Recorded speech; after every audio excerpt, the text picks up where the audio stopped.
Here we have with us Sabine Durden-Coulter. Did I have that correct? That's correct. Of course. So Sabine, she's originally from Germany, but comes to us today from Mineral Springs, Arkansas. So Sabine, tell us a little bit. Obviously, we have everything here. Tell us about your son. Tell us about, the entire story. I sure will. Dominic Durden, the love of my life, my best friend, and my only child. We were pretty much inseparable from the day he was born till the day he died. An incredible young man. Achieved more in 30 years than some people do in 100 years. He lived life to the fullest without regrets. He traveled. He had a bunch of friends.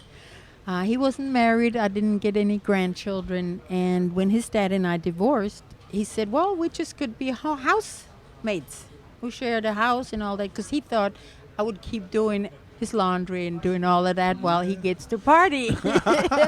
Yeah, stay home. Mom will take care of it. Mom right? will do what she does best. So the first day that we became housemates, I put down my foot, put down the rules, and we really enjoyed a great life together, living in the same house for 9 years.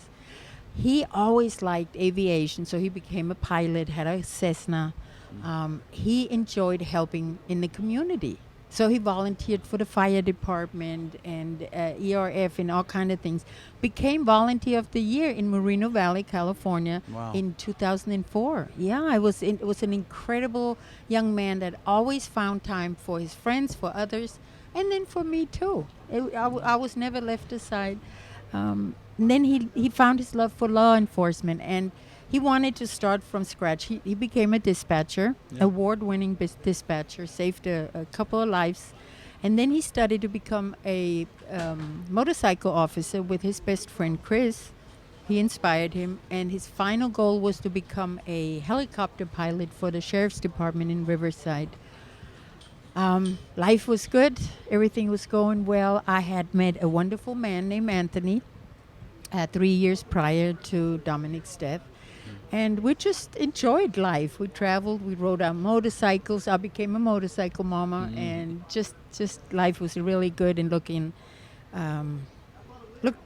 like we're gonna have a bright future until July 12, 2012. The evening before, Dominic took Anthony and myself to the airport in Ontario to go to Atlanta for a family reunion. And I tripped on the curb at the airport, and he picked me up and swirled me around, gave me a big old kiss. That's where Dom hugs comes from. Told me he loved me. I told him I love him, see him later, and don't tear up the house too much. And I walked away, and I watched him get in his truck. And it was the last time I saw him alive. It doesn't get easier. It's 10 years. So we got to Atlanta. It was early in the morning, and we left the Waffle House after breakfast. And as we walked into the rental car, I broke down. It was like somebody unplugged me. I just broke down. My legs gave out, and I could barely speak. It was the exact moment Dominic took his last breath. It was 5:45 on July 12th in California. Dominic was riding his motorcycle to work 3 miles from the house when an illegal alien from Guatemala with 2 felonies, armed robbery, grand theft, 1 deportation, and 2 DUIs, which he always received probation for, turned his unregistered and uninsured truck right in front of Dominic, hit him so hard that it killed him instantly, and then threw him into a wall on the sidewalk. There were 2 people behind him in a car, and they watched this horrific scene. One stayed with Dominic. The other one ran after the illegal to catch him. He was running away. He was getting away. Dispatch center was waiting for Dominic to show up for work, and they getting 15, 20 calls about a fatality on Pitch and Pass, and they knew that was the road he would ride. And so they started getting very nervous, and then finally somebody ran the tag, and they found out it was Dominic, so they had to bring in replacement. They couldn't work. The first officer on the scene was his best friend Chris, the motorcycle cop. He went into shock, couldn't work the scene. The fire department showed up. They couldn't work it because they knew him. That was their favorite volunteer.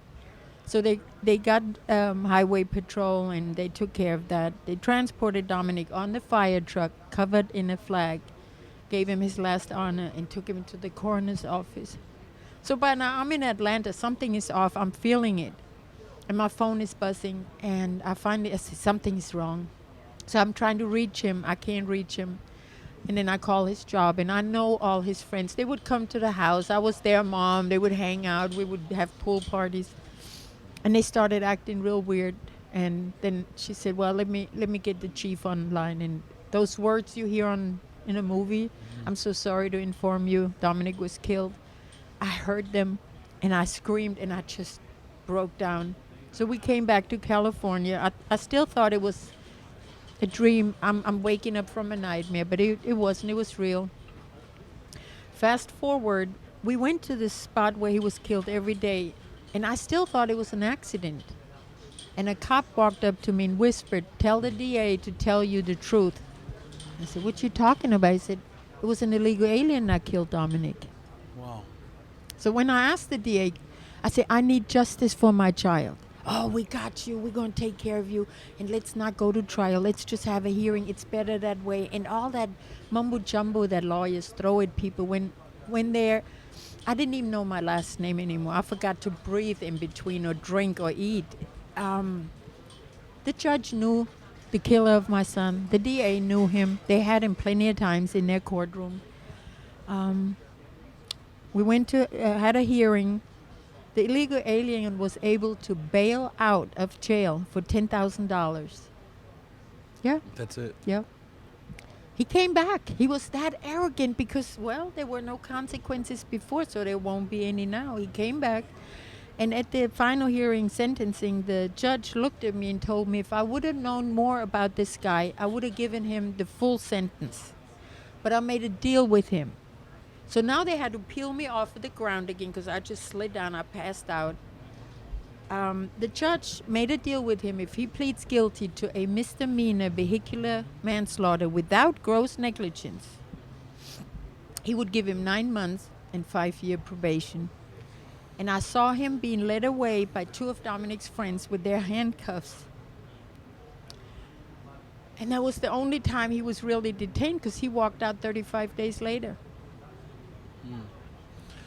That's so sad to hear.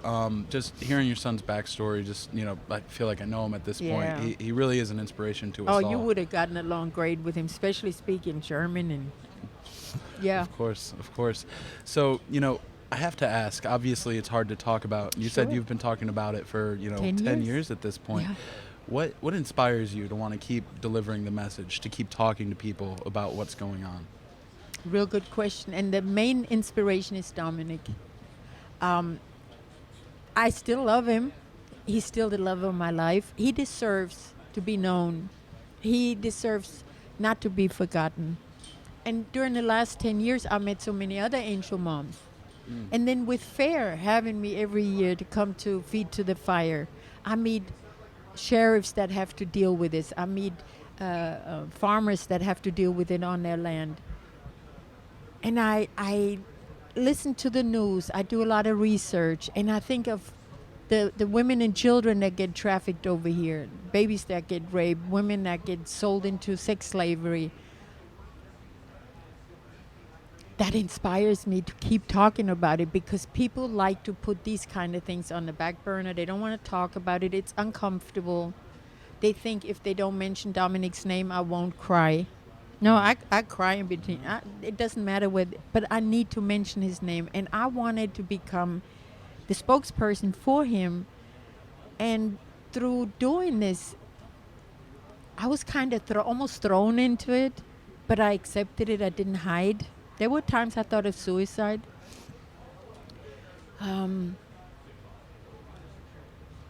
We have to keep talking about it to warn others that you can't be silent about this issue. FAIR's been doing this for many, many years, and people hear it, and then they think about their dinner or what they're going to go shopping, where they're going to go shopping. But when people hear a personal story and see the emotions, and it's 10 years later, I still lose it at times. And Yeah, I seems didn't. fresh. Yeah. I'm tired of hugging new angel moms. I'm tired of getting emails, calls, texts from new angel moms that don't want to speak out, that can't speak out because somebody in the family is illegal, or that the family doesn't want them to talk about it because you should shut up about it. They dead now, let's let them rest.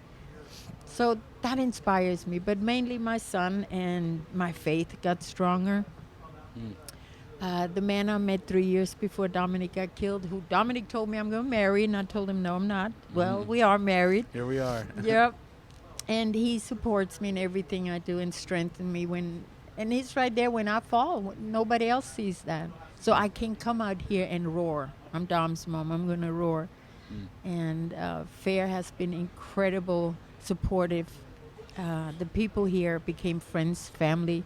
So for me, when I come here, it's like a family reunion. And then I get a new family member. Of course. Yeah. Yes, ma'am. Yes, ma'am. No, I completely, like, I wish I could give you a hug right now, just saying We'll how do bad that all later. this is. Of You course, got of it. course. Yeah. But it's just such a heartbreaking story. I want to know, you talk about other angel families Yeah. and, trying to get people to talk about the issue a lot more. What is it like in those communities? What's it like when someone first comes in? How do you kind of approach that conversation with someone who's going through all this and it's so fresh? I just, like right now, there's a young police officer that was killed in Colorado, was killed on her motorcycle, hit by an illegal drunk driver. So what I do is I find somebody in the family that I can reach out to through social media, and I let them know that I've been through this 10 years ago. Here's my personal cell phone number. Here's my email. Whenever they're ready, call me, text me. Let me know how I can be of help. Just, I'm a safe place to talk to. And sometimes it takes them a lot of time. Sometimes it's immediately.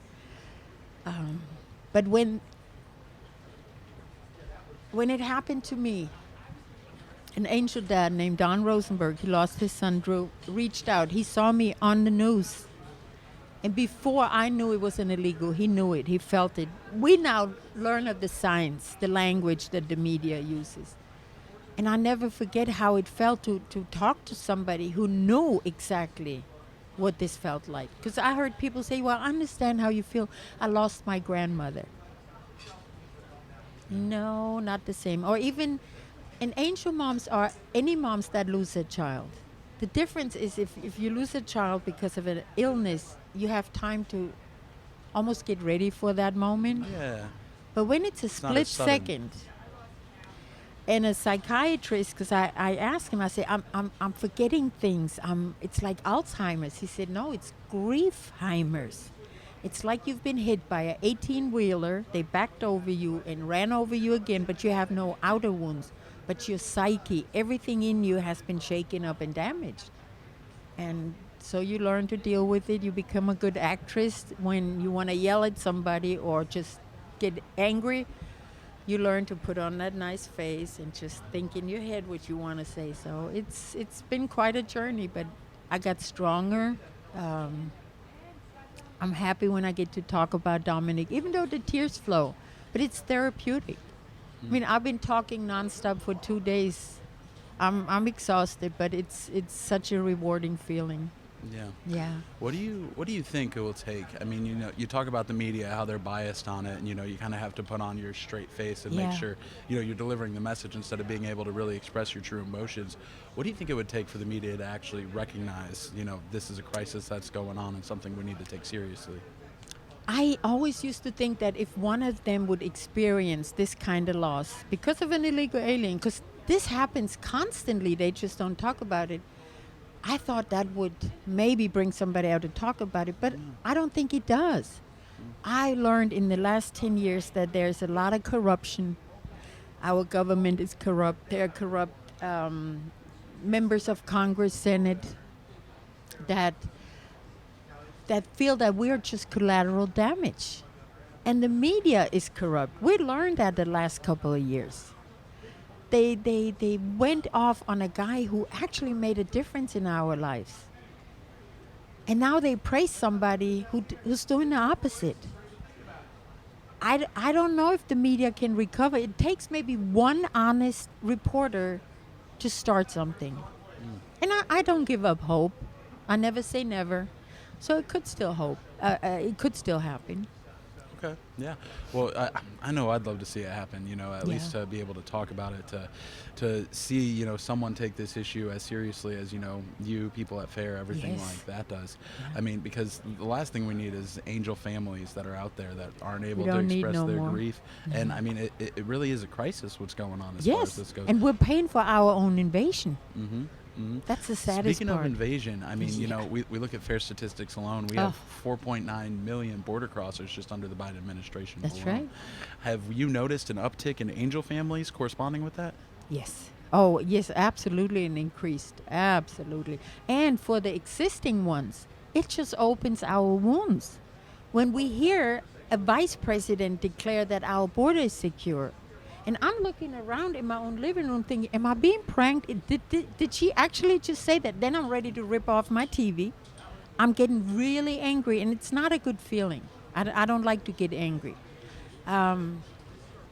There are many angel moms and dads that retracted. They used to go out there and talk, and now they pulled back. They can't handle it anymore. I know of some that started medicating themselves, drinking more, because it's maybe the only way they can deal with it.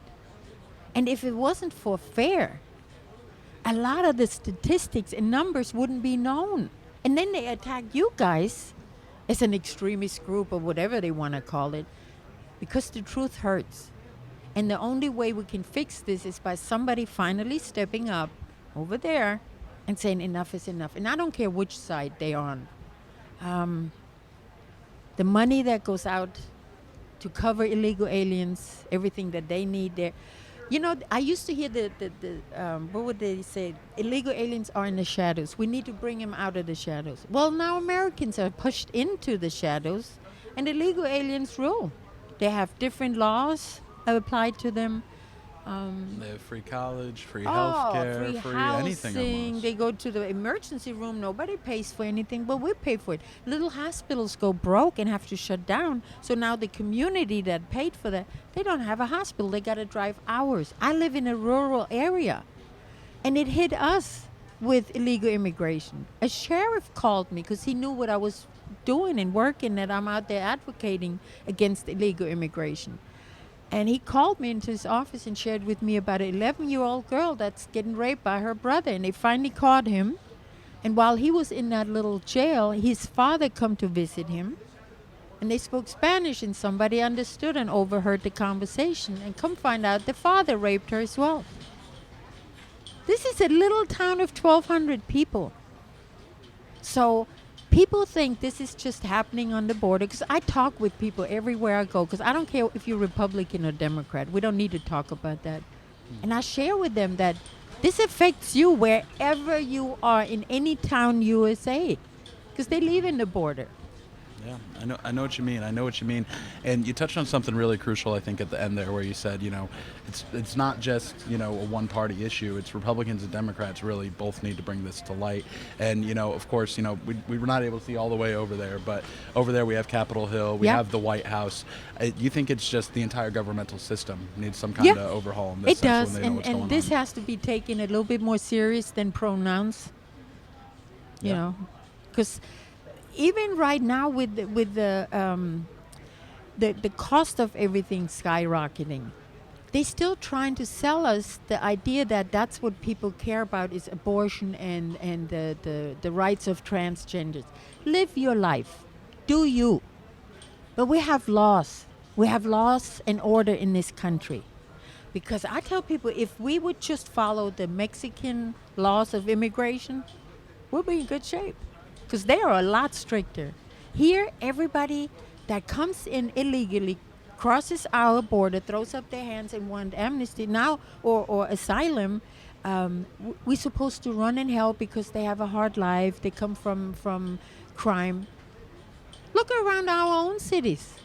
People are getting shot in Chicago, in Baltimore. In Chicago, the mayor worries more about illegal aliens than her own constituents. We saw it at Martha's Vineyard. Yeah. Wow, a whole 50 illegal aliens there.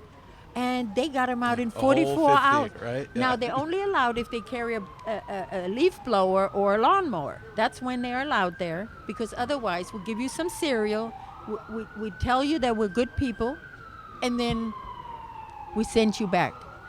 So I want people to wake up. I don't want them to know what this feels like. I want their children and their grandchildren to have a country that I came to legally and was proud when I was sworn in LA at the convention center. And I swore that I pledged allegiance. I got my little flag, I still have it. And I was told, and I never forgot, it was 1996, you chose to become an American. You weren't born into it. So that means extra. And I always felt that way. So don't step in front of the line of those who still stand there and doing the right thing, filling out paperwork, giving background checks. I went through 6 years of medical tests. I had to have money, I had to have a sponsor, I had to speak some English, understand English, know about the government a little bit. And now you have people just jump in the line, getting in front, asylum, I'm scared. And here it is. And while the rest of them who are doing it the right way have to wait. And in the meantime, we're being played. And we're being invaded and destroyed from within.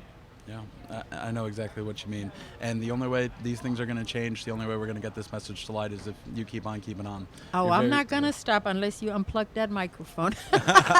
Well, speaking of which, we're not unplugging per se, but unfortunately we do have to end this episode here. We thank you so much for being on. Thank you for Please having keep up me. the fight and don't stop doing what you're doing. And thank you, Fair, for doing this every year. I'm so honored to always be here and be at the family reunion. You guys so much became for coming. great friends. We Thank really, you. really appreciate it. Thank you.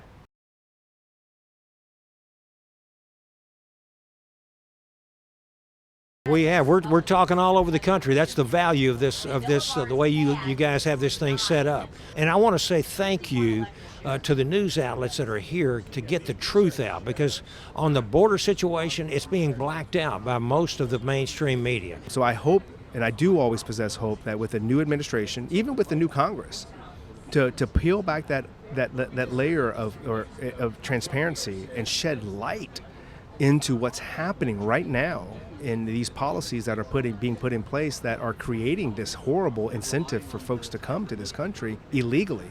Art Del Cueto. Art's with the Border Patrol. He's been there since 2003. When I do these things, I speak on behalf of the National Border Patrol Council, not the agency. And that's important because if I spoke on behalf of the agency, you would just get a cookie cutter dog and pony show answer. And I'd rather tell you the truth. We are supposed to patrol our nation's borders, although lately what we're doing more is babysitting. Yeah. And it's upsetting to see the direction that we are headed as a country. We always saw the problems that we would see on the border, but now those problems have expanded.